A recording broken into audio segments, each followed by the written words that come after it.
Allah sebagai Rabbku, Islam sebagai agamaku, dan Muhammad sallallahu alaihi wasallam sebagai nabi. Maka Allah Subhanahu wa taala akan meridhoi kita kelak pada hari kiamat.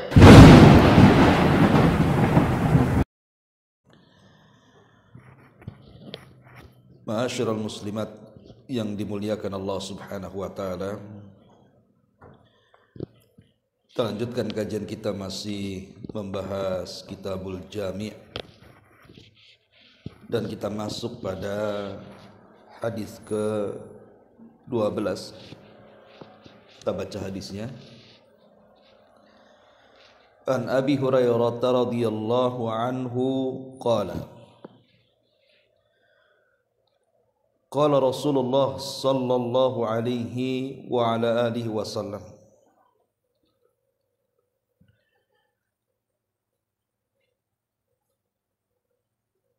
idza qatala ahadukum falyajnibil wajha, muttafaqun alaihi. Jika salah seorang di antara kalian memukul orang lain, maka hendaklah menjauh dari memukul wajah.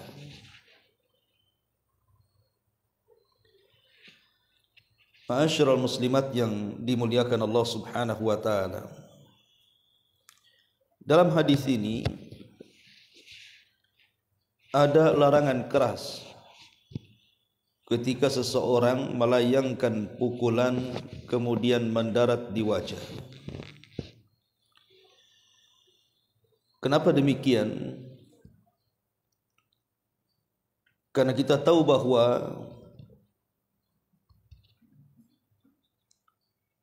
dalam hadis yang lain Nabi SAW mengatakan, idza qatala ahadukum akhahu falyajtanibil wajha fa innallaha khalaqa Adam ala suratihi. Kata Nabi SAW, jikalau salah seorang dari kalian memukul saudaranya, maka hindari wajahnya. Karena sesungguhnya Allah Subhanahu wa taala menciptakan Adam itu atas bentuknya. Maksud di sini, ketika Allah Subhanahu wa taala menciptakan Nabi Adam alaihi salatu wassalam,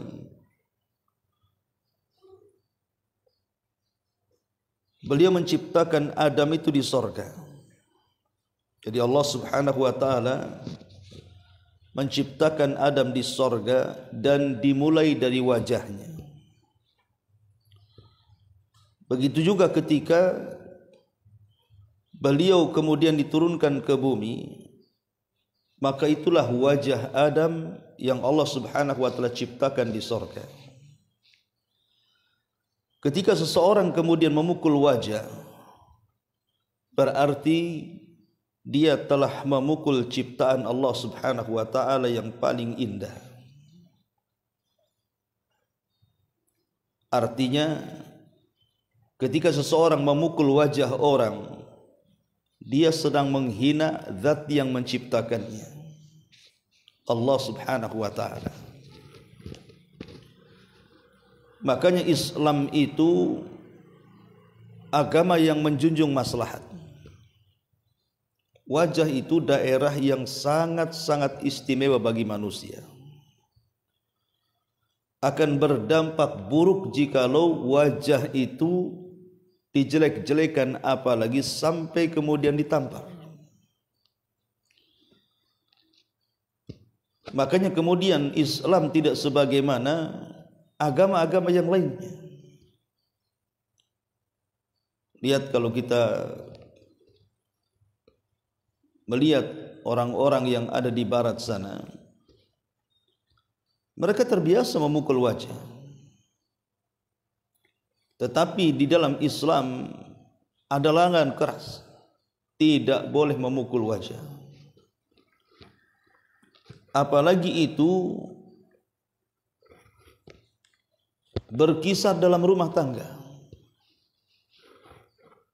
Karena biasanya yang banyak melakukan pemukulan itu kan suami kan Bu. Kalau istri kan jarang. Istri paling suka lempar-lempar aja biasanya. Atau suka ngutuk.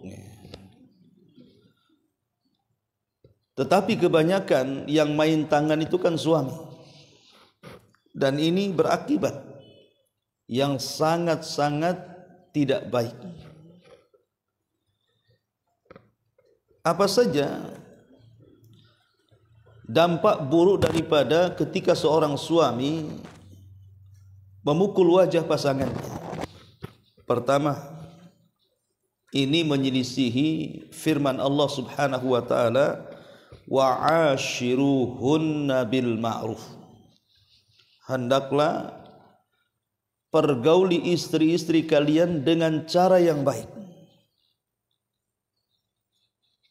Dan memukul wajah itu bukan bagian daripada muamalah yang baik kepada pasangannya.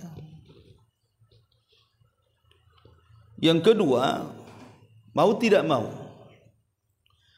orang yang memukul wajah itu jatuh kepada kezaliman. Dan Nabi SAW mengatakan, az-zulmu zulumatun yaumal qiyamah. Kezaliman itu akan menjadi kegelapan pada hari kiamat. Karena orang yang memukul itu menyakiti. Dan menyakiti itu artinya berlaku zalim.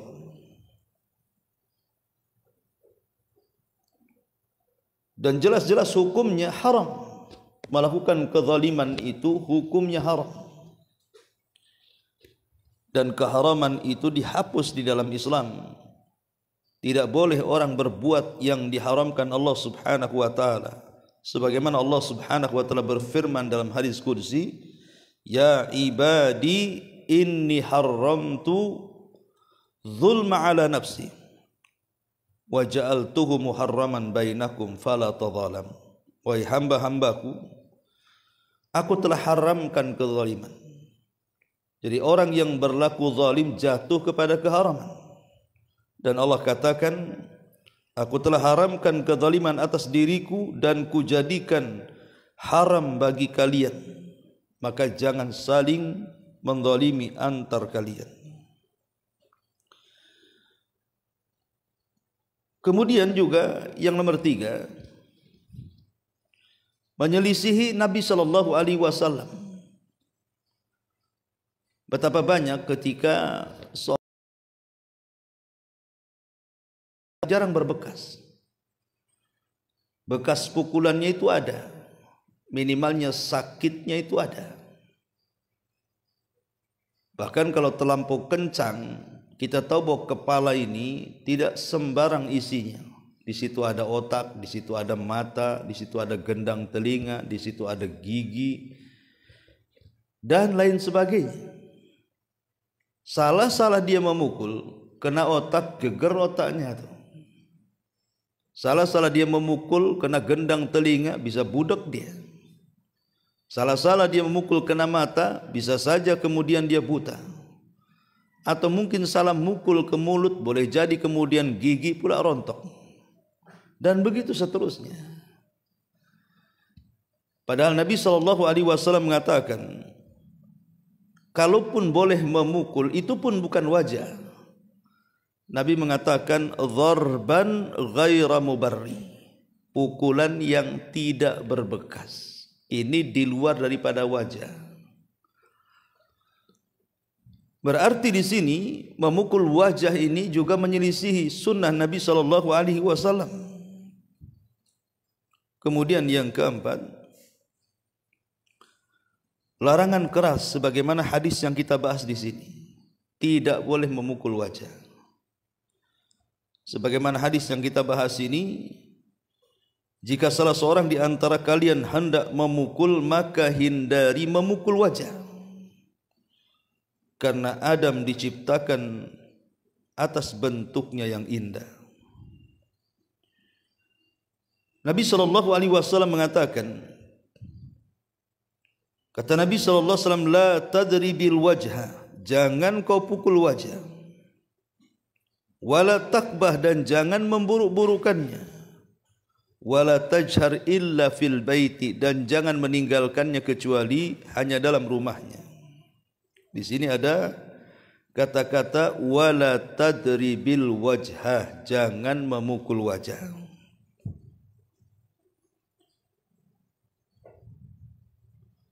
Ma'asyiral muslimat yang dimuliakan Allah Subhanahu wa taala, jangan lagi memukul wajah manusia, Bu. Sudah jelas zalimnya.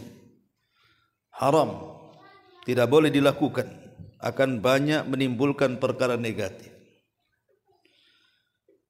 Memukul wajah hewan saja. Memukul wajah hewan saja. Itu dilarang. Entah memukul wajah kambing, mungkin dia musuhan dengan kambing, pukulnya wajahnya. Wajah kucing, entah kenapa kemudian kucing pula ditampar wajahnya. Nggak ada kerjaan. Atau boleh jadi mungkin hewan-hewan yang lainnya. Maka tidak boleh.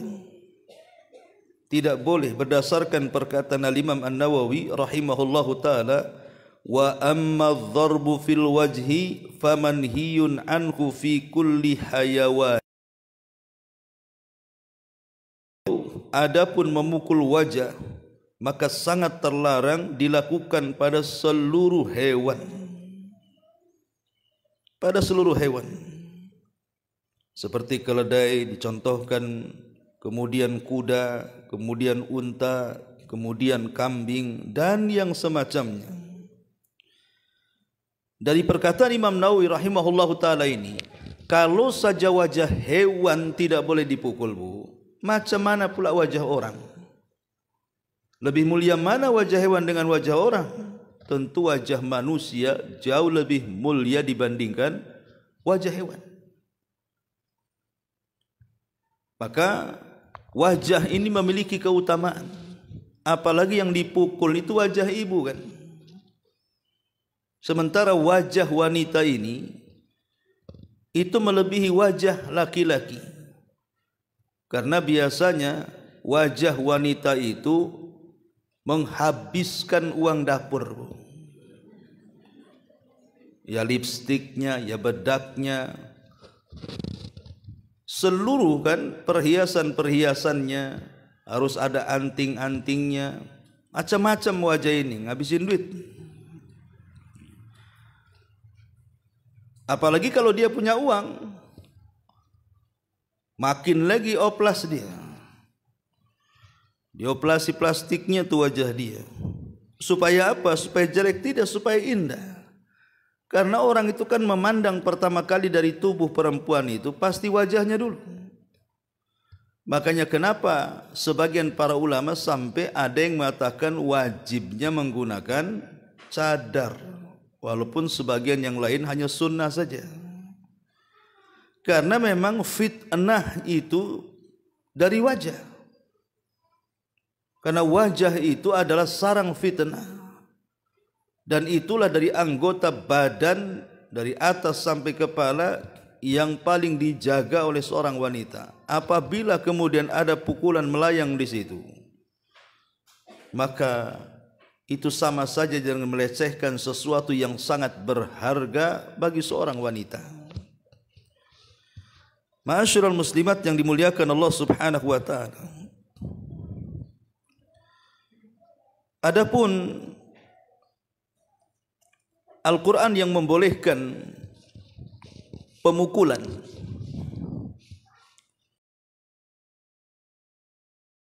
la titakhafuna nusuzahunna fa'idhuhunna wahjuruhunna fil madaji wadribuhunna. Dan wanita-wanita yang kau takutkan mereka melakukan nusuz, selingkuh, maka tugas seorang laki-laki atau suami pertama fa'idhuhunna, nasihati dulu. Jadi kalau seandainya seorang wanita itu berlaku nusuz, nusuz itu tidak harus selingkuh. Bisa saja dia kurang ajar dengan suaminya, dengan cara mengangkat suaranya, memaki suaminya, tidak taat perintahnya, enggan menemui panggilannya apabila meminta, dan begitu seterusnya. Maka kewajiban suami pertama menasihatinya agar wanita tersebut tidak nusyuz, tidak melakukan penyimpangan dalam rumah tangga. Kalau tidak bisa, maka beralih kepada yang kedua. Apa itu? Wahjuruhunna fil madhaji. Pisah ranjang. Karena biasanya wanita yang salihah, wanita yang betul-betul melaksanakan kewajibannya kepada Allah Azza wa Jalla, dia menikah itu lillah. Jangan lagi pindah kamar. Dikasih punggung saja sudah tidak enak hati. Apalagi kalau sampai pindah kamar, apalagi ibu di kamar, suami pula di dapur. Apalagi kalau seandainya suaminya pergi pula dari rumah kan itu.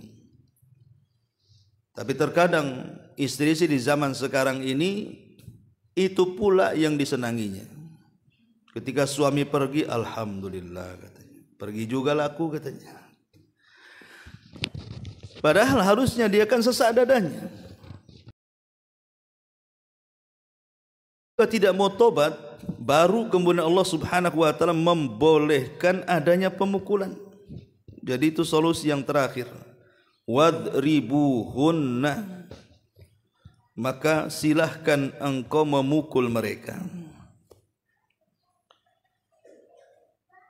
Memukul di sini disebutkan oleh Al-Imam Asy-Syafi'i rahimahullahu taala, maksud memukul adalah klimaks daripada memberikan nasihat kepada pasangan yang degil tidak mau dinasihati.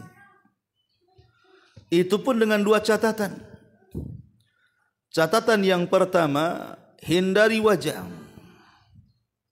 Hindari wajah. Catatan yang kedua, tidak boleh berbekas. Jadi selain menghindari wajah, hindari jangan sampai ada bekasnya. Jadi walaupun Allah Subhanahu wa taala mengizinkan untuk memukul, tetapi yang dimaksud memukul di sini tidak memukul wajah. Dan kalaupun dia memukul selain wajah, tidak boleh ada bekas.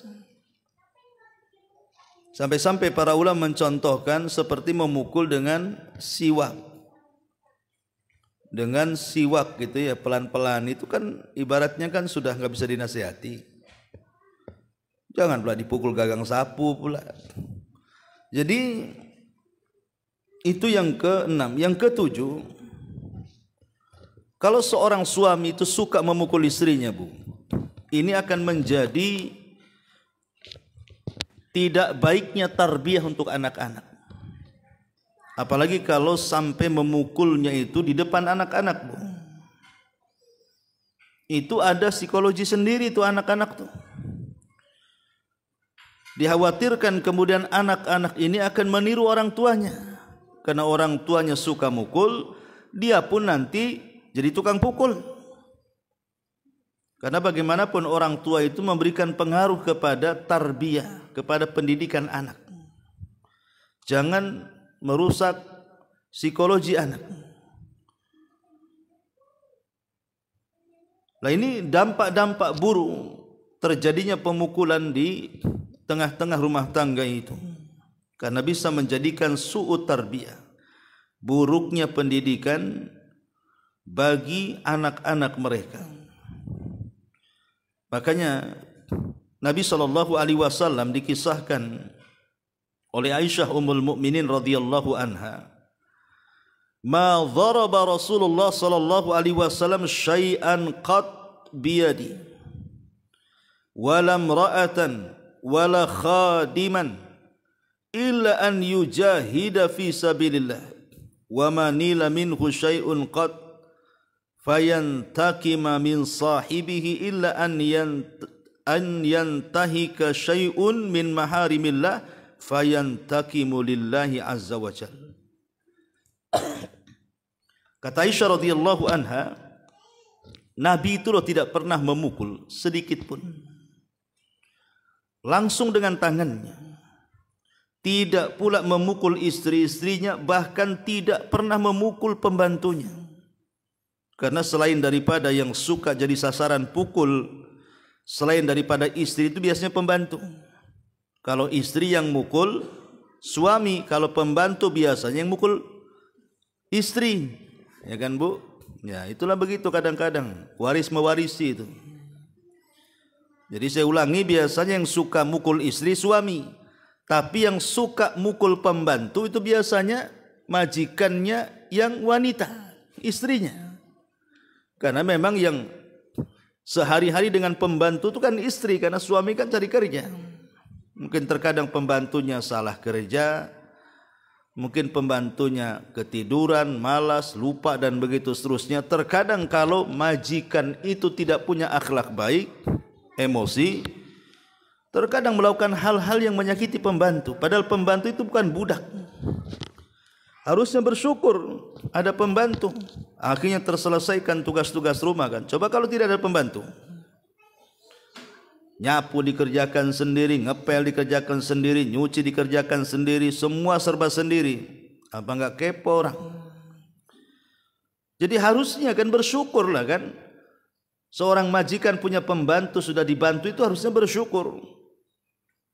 Karena Nabi SAW mengatakan, "Man lam yashkurin nas lam yashkurillah." Siapapun yang tidak bersyukur kepada manusia, maka belum dianggap bersyukur kepada Allah Subhanahu wa taala. Aisyah radhiyallahu anha menceritakan Rasul tidak pernah memukul istrinya, tidak pernah memukul tetangganya, kecuali dalam posisi beliau jihad. Lain kalau perang. Kalau perang ya harus mukul lah kan begitu. Kalau enggak macam mana melawan lawannya, mengalahkan lawannya kalau tidak ada pukulan. Atau boleh jadi karena Nabi SAW melihat ada orang yang menghina agamanya. Rasul itu tidak pernah balas dendam kalau dihina pribadinya. Tapi kalau yang dihina agamanya, maka Nabi SAW terkadang marah dan memukul. Ma'asyiral muslimat yang dimuliakan Allah Subhanahu wa taala. Al-Imam An-Nawawi juga memberikan catatan kepada hadis ini, fihi anna dharba az-zawjati wal khadimi wad-dabati wa in kana mubahan lil adabi fatarkuhu afdal. Bahwa memukul pasangan, memukul pembantu, memukul hewan pada dasarnya hukumnya mubah-mubah saja untuk adab. Kalau memang itu untuk memberikan semacam adab. Adab itu contohnya zaman bahula lah, bukan ibu yang orang kampung, sekarang udah jadi orang kota. Dulu mungkin masih kecil-kecil kan gitu ya di kampung itu Bu. Biasanya kalau ngaji, Pak Kiainya kan ganas-ganas tuh Bu. Kadang-kadang sudah bawa rotan di tangan dia, kemudian salah sedikit main jebret gitu ya. Nah itu kan lil adab, untuk adab. Kalau untuk adab kata Imam Nawawi mubah-mubah saja, tetapi beliau juga mengatakan fatarkuhu afdal, meninggalkan memberi pelajaran dengan memukul itu lebih baik. Sekiranya bisa dengan nasihat. Tidak perlu memukul. Terkadang nasihat itu kebanyakan diawalkan, terkadang tangan pelak melayang. Tampar dulu, baru nasihati kadang-kadang. Padahal Islam itu membalik, nasihat dulu. Kalau memang sudah mentok tidak bisa memukul, itu pun mukul itu hanya simbol saja kalau suami ke istri bahwa sudah tidak ada cara lain. Artinya setelah pemukulan ini, ya apa lagi? Pisah. Kalau memang ditakdirkan pisah. Ma'asyiral muslimat yang dimuliakan Allah Subhanahu wa taala. Jadi inilah di antara kenapa memukul itu sangat terlarang. Apalagi sampai kalau memukul wajah tadi. Adapun hadis yang kita bahas di sini, Nabi mengatakan jika salah seorang di antara kalian memukul orang lain, hendaklah menjauhi memukul wajah. Pertama, faedah hadis ini, al-dharbu 'alal wajhi yuaddi ila adrari jasadiyatin khatiratin. Memukul wajah itu akan mengantarkan kepada madarat-madarat yang ada di jasad manusia yang sangat bahaya. Seperti yang sudah dijelaskan tadi. Bisa saja gara-gara pukulan terlalu keras ke telinganya bisa budak.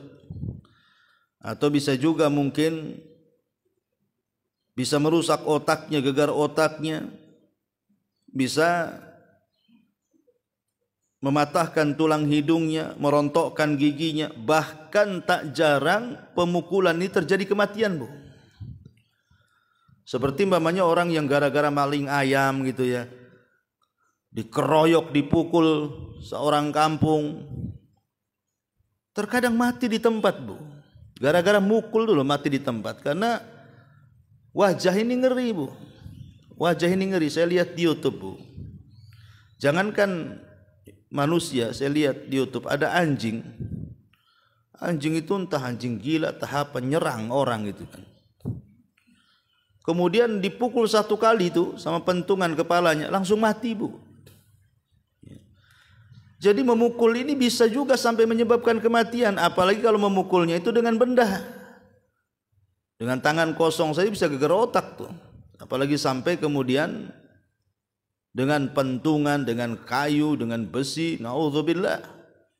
Terkadang lebih cepat kematian dari pukulannya.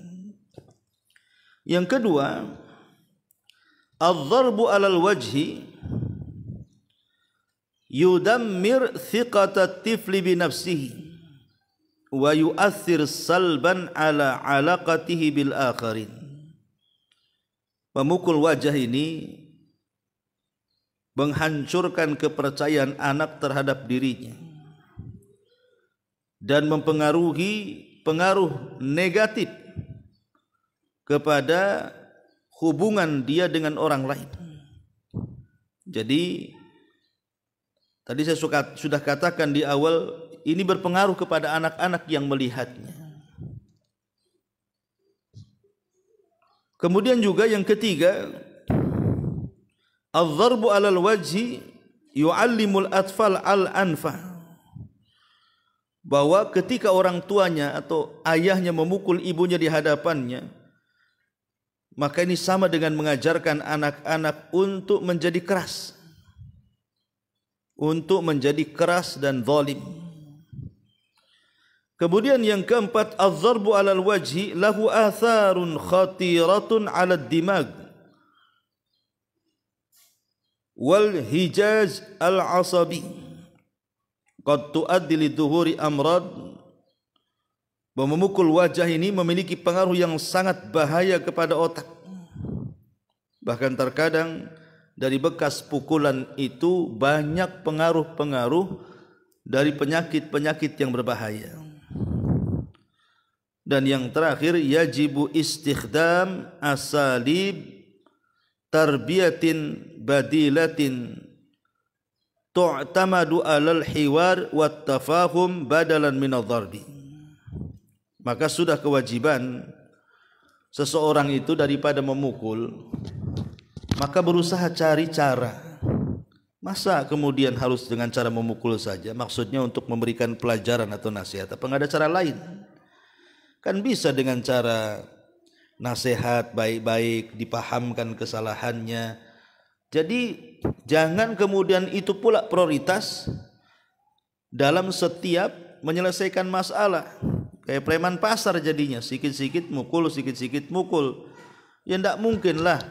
Kalau mungkin suami ini suka mukul, berarti memang dia serumah dengan preman itu, yang suka membuat keributan, tawuran dan yang semacamnya.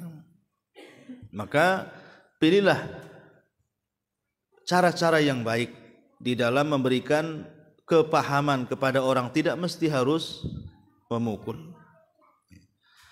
Ma'asyiral muslimat yang dimuliakan Allah Azza wa Jalla, dari ini semua, inilah bentuk keindahan Islam. Keindahan Islam itu seperti ini. Inilah bentuk keindahan Islam. Islam melarang memukul, bahkan Islam sangat-sangat melarang memukul areal yang sangat dimuliakan manusia berupa wajah. Itu seafdol-afdolnya ibadah, terutama dalam sholat. Sampai-sampai orang yang berdoa ketika sujud itu dipastikan mustajab dibandingkan berdoa dalam gerakan-gerakan sholat selain sujud. Karena posisi sujud itu merendahkan sesuatu yang berharga bagi manusia. Manusia itu sangat menghargai wajah. Bahkan saya katakan di awal, berapa banyak uang dihabiskan gara-gara perawatan wajah. Tiba-tiba wajah yang sangat mulia itu diletakkan di tempat yang hina untuk melakukan ibadah kepada Allah dengan cara sujud. Maka sudah sewajarnya Allah Subhanahu wa taala melihat kepada orang yang sudah mengorbankan yang paling berharga dalam badannya, tiba-tiba diletakkan di tempat yang hina karena sebuah ibadah. Allah Subhanahu wa taala berikan perkara terbaik bahwa setiap doa-doanya mustajab. Maka Rasulullah mengatakan, perbanyak oleh kalian berdoa dalam sujud itu. Maka hampir-hampir doa orang yang bersujud itu tidak mungkin ditolak oleh Allah Subhanahu wa taala. Ma'asyiral muslimat yang dimuliakan Allah Subhanahu wa taala. Inilah di antara kenapa kemudian Nabi SAW melarang seseorang itu melakukan pemukulan terutama di areal wajah dia. Ma'asyiral muslimat yang dimuliakan Allah Subhanahu wa taala. Ini hadis yang ke-12. Kita masuk pada hadis yang ke-13. Wa anhu radhiyallahu anhu anna rajulan sa'ala qala ya Rasulullah awsini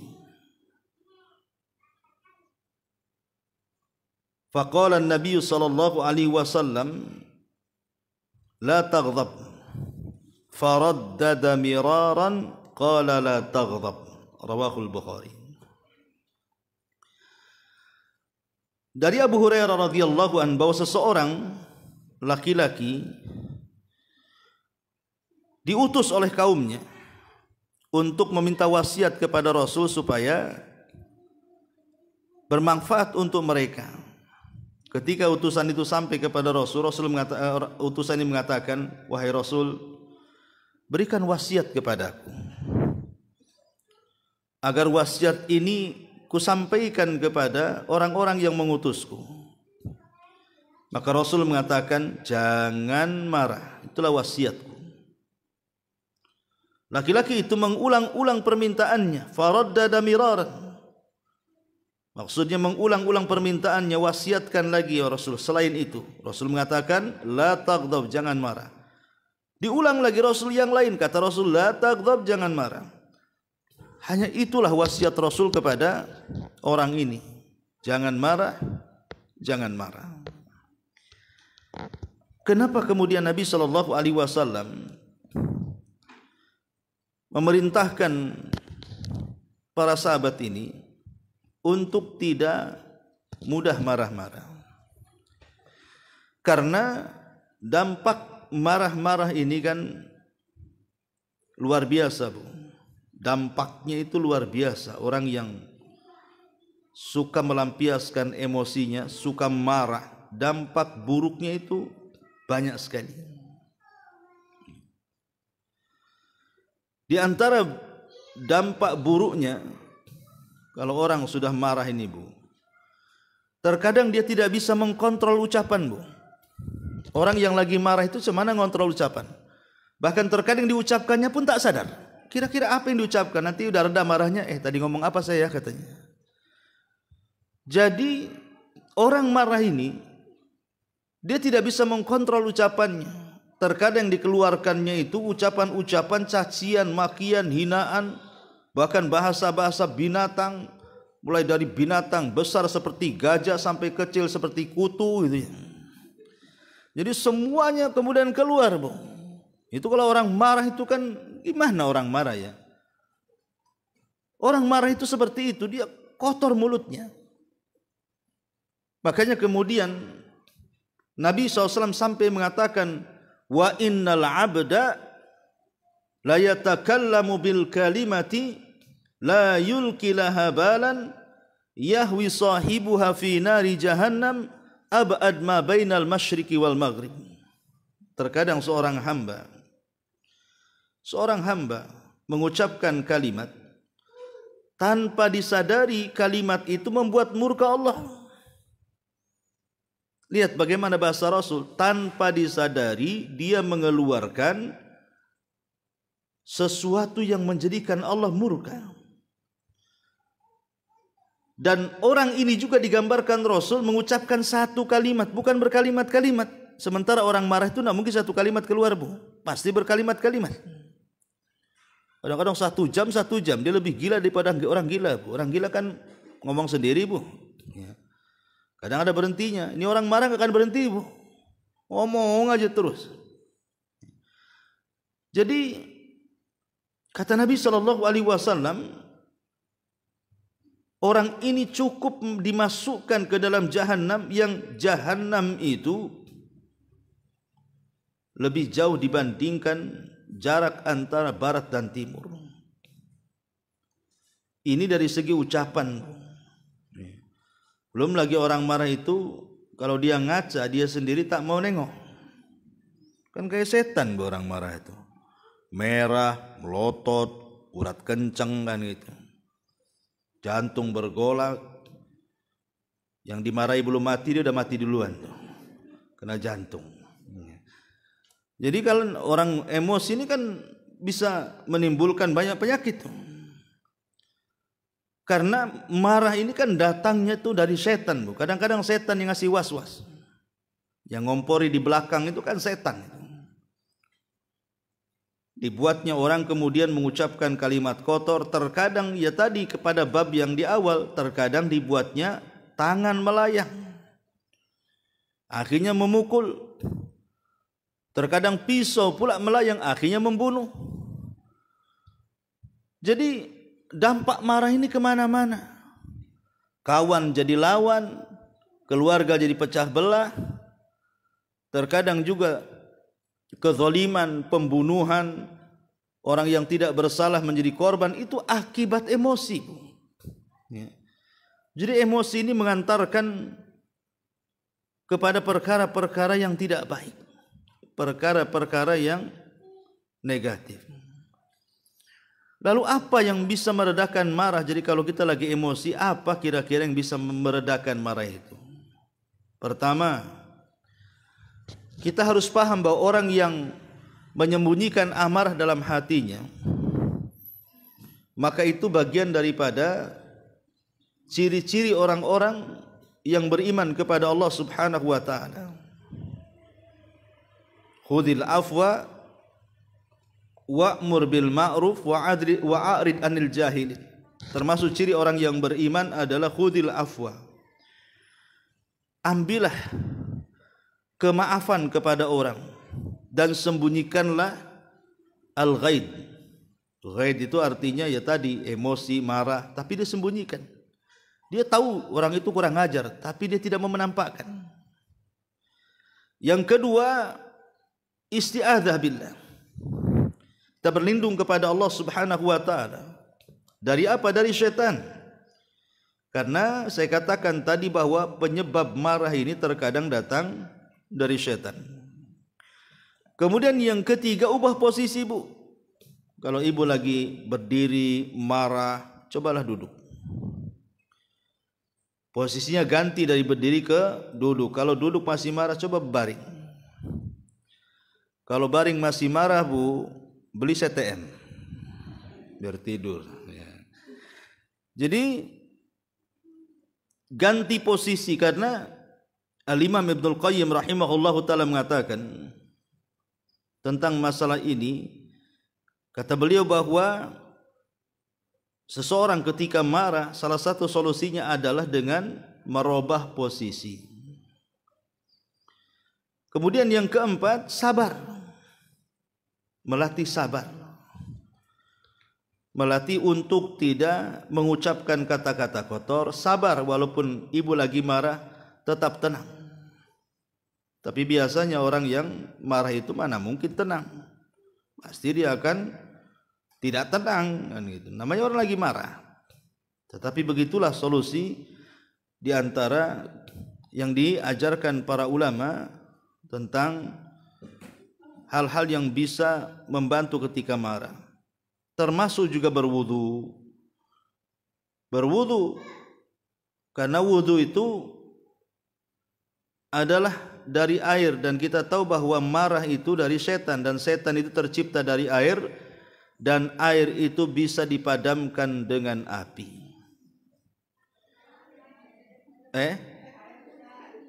Terbalik ya, dimana api itu bisa dipadamkan dengan air, gitu betul ya.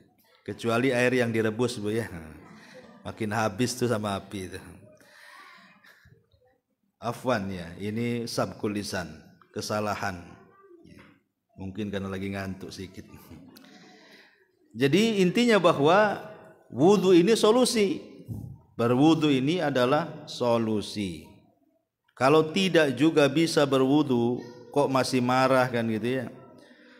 Ibu sudah ingatlah keutamaan menahan marah itu. Bagaimana keutamaannya di hadapan Allah luar biasa, masih juga marah.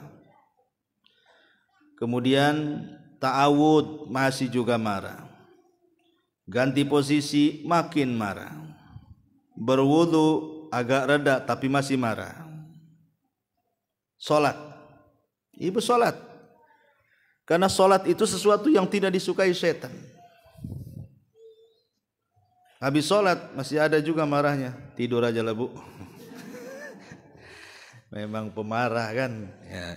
Intinya bahwa begitulah bagaimana agama ini memberikan solusi-solusi itu, menunjukkan bahwa, dan ini tidak bertentangan dengan kesehatan atau apa ya kan gitu. Karena memang agama ini tidak bertentangan dengan apapun. Tapi yang jelas bahwa di sini Nabi SAW memberikan wasiat kepada kita untuk tidak mudah marah. Wallahu alam, saya kira 2 hadis ini saja secara singkat, mudah-mudahan ada manfaatnya. Sebelum saya tutup, silahkan kalau ada yang mau bertanya.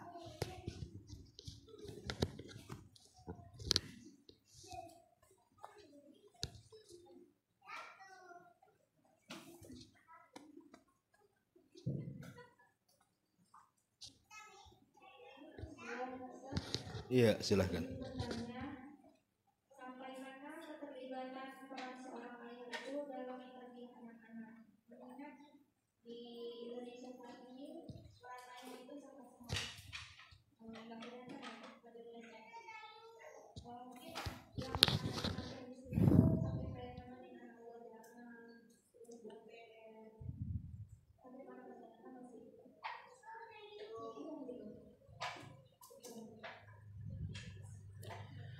maksudnya kewajiban-kewajiban.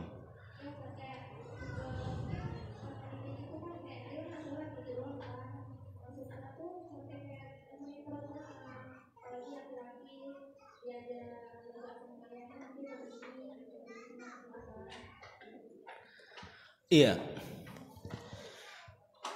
Bismillah walhamdulillah. Islam itu kan sudah memberikan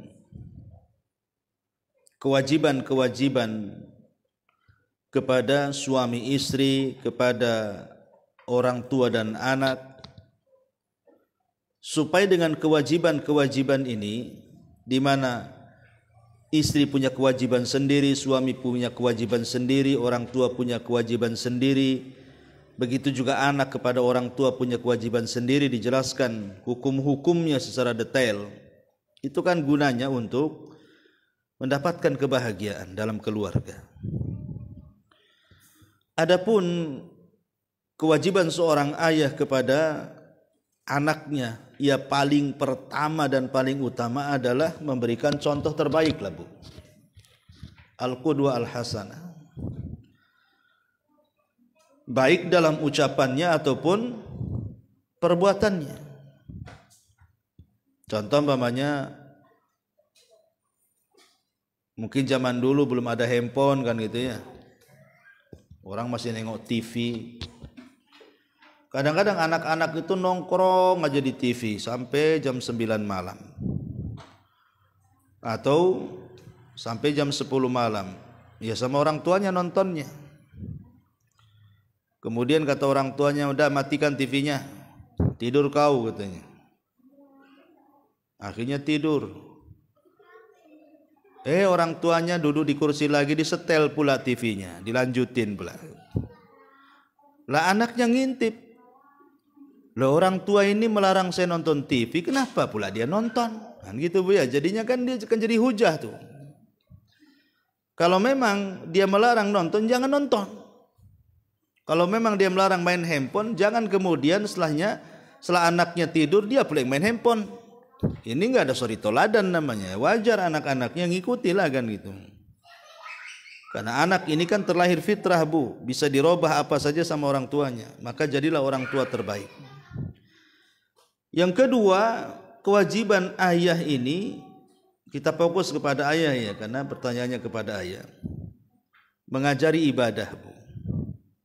Ajak anak itu ke masjid kalau memang anak itu bukan anak tipe pengganggu. Kecuali anaknya tipe pengganggu, lari-lari sana lari sini, kadang-kadang orang sujud diinjak kepala orang. Kadang-kadang ada orang yang naruh kacamata keinjak pula di situ. Kadang-kadang orang naruh dompet diambilnya pula. Apa enggak khusyuk tuh? Enggak akan khusyuk orang yang sholatnya jadi kan? Udah was-was dia naruh barang di depan itu. Kalau ada anak lari sana lari sini tuh. Awas ya, jangan-jangan kacamata saya keinjak. Jadi akhirnya apa? Setan datang ngasih was-was, ganggu orang. Jadi kalau tipe-tipe anak gak ganggu ya gak apa-apa. Tapi kalau anaknya suka ganggu, jangan diajak. Kata Ibnu Taimiyah, haram hukumnya, karena bisa menjadikan orang lain terganggu sholatnya. Tapi kewajiban ayah mengajari anak ibadah, terutama sholat 5 waktu. Terutama kenalkan dengan masjid. Kemudian juga yang ketiga yang ibu katakan tadi, harus ada inayah dengan Quran. Baik secara tilawah, hafalan, ya kalau memang dia pintar tahu tafsirnya ya dijelasin kan itu. Maka kewajiban seorang ayah memberikan inayah penuh, perhatian penuh dengan Al-Quran Al-Karim. Termasuk juga mencarikan teman yang baik. Teman yang baik, nggak boleh berkawan sembarang gitu ya. Kemudian yang kelima, cobalah meminta kepada anak sebagai tarbiyah itu agar jaga waktu. Jaga waktu. Kalaupun harus menghambur-hamburkan waktu, maka hambur-hamburkanlah pada sesuatu yang bermanfaat. Jangan kepada sesuatu yang tidak bermanfaat. Banyaknya kesenggangan anak-anak dari tarbiyah orang tua di masa kecil Bu, itu akan berakibat buruk di masa depan. Tapi kalau seandainya ibu sudah mendidik secara baik, bapaknya sudah mendidik secara baik, dari sholatnya, dari Qur'annya, pokoknya betul-betul dididik dengan cara baik, qadarallah pula setelah dia besar, kena pergaulan bebas, kena kawan-kawan yang tidak baik. Biasanya Bu, orang seperti ini nanti satu hari akan tobat, karena dia punya dasar pelajaran orang tuanya. Betapa banyak anak-anak yang dulunya diajari kemudian nakal, balik lagi dia menjadi orang baik Bu. Saya itu kenal punya kawan Bu, anak kiai. Anak kiai waktu kecilnya dipesantrenkan. Setelah jadi pesantren, Bu, masuk pada dunia bebas. Jadi jual beli narkoba. Jadi dia pakai narkoba, dia pun jual beli narkoba. Tetapi setelah beberapa tahun dia sadar bahwa itu tidak benar gitu, apalagi banyak hal-hal yang menimpa dalam kehidupannya. Dia sadar ini bukan ajaran orang tuanya. Sadar, Bu, akhirnya sekarang dia jadi ustaz. Dia cerita. Ya. Nah, itulah karena kalau sudah ada pendidikan yang sungguh-sungguh di waktu kecil, kalaupun dia berubah ke negatif di waktu besar, pasti akan balik lagi ke positif. Tapi kalau di kecilnya tidak pernah dididik baik-baik, jangan salahkan kalau dia sudah besar menjadi orang jahat, bahkan durhaka kepada orang tuanya, naudzubillah. Wallahu alam. Intinya memang ya tarbiyah itu kerjasama antara ibu dan bapak. Nggak bisa kemudian diserahkan ke bapak semua, apalagi dia kerja dari pagi sampai sore, dah lelah, dah letih gitu kan. Ya itu pendidikan itu yang menentukan sebenarnya seorang ibu, karena ibu itu diistilahkan madrasatun lil abna. Dia adalah madrasah bagi anak-anaknya. Jadi yang berperan aktif justru seorang ibu, karena dia lebih banyak di rumah dan lebih dekat dengan anak-anaknya. Dan suami juga harus berikan perhatian terutama di waktu-waktu libur gitu ya kepada anak-anaknya. Jadi ini diantara jawabannya. Wallahu a'lam.